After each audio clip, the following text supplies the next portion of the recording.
saya naman natin bilang tao ay hindi lang sa mga material na bagay o sa anumang kanyang mga pansamantalang kasiyahan dito sa lupa. Ang totoong kaligayahan po ng tao nakikita sa pagkakaroon po natin ng contentment, pagiging kontento. Yun po yung sinasabi natin na nakaraan. Na halimbawa po, nandito na po sa atin lahat, nasa atin na po lahat. Kumbaga, ibinigay na sa atin ng Diyos.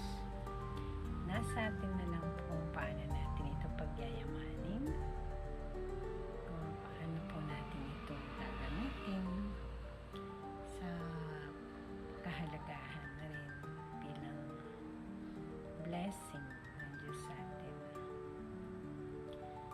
Ang kasiyahan po na masasabi ko yung tunay na kaligayahan, yan po yung nanggagaling sa puso natin bilang isang tao.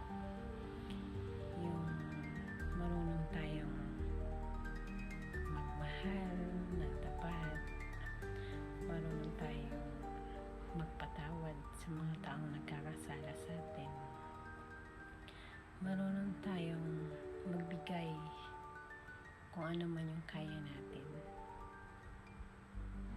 sa isang tao o bawat taong nangangailangan kung ano ang kaya natin ibigay. Ang masasabi ko lang naman po, ang pinakakaligayahan natin ay yung first po yung pagmamahal sa Diyos. Kung mararamdaman po natin yun sa puso natin at meron po tayo nun sa buhay natin, sigurado po masaya po tayo. Buo po ang ating kasiyahan kasi nasa Diyos po tayo. Yung mga material na bagay na yan is mga part na lang para maging masaya tayo. Parte na lang sa buhay natin. Mga blessing na kung paano natin gagamitin para po tayo maging masaya. Kaya masasabi ko lang po, maging kontento lang po tayo, maging masaya kung ano meron, pagyamanin natin lahat yun, pahalagahan.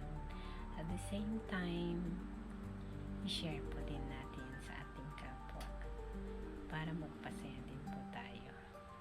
Yun lang po. Bye po. Ingat pa tayong lahat. God bless.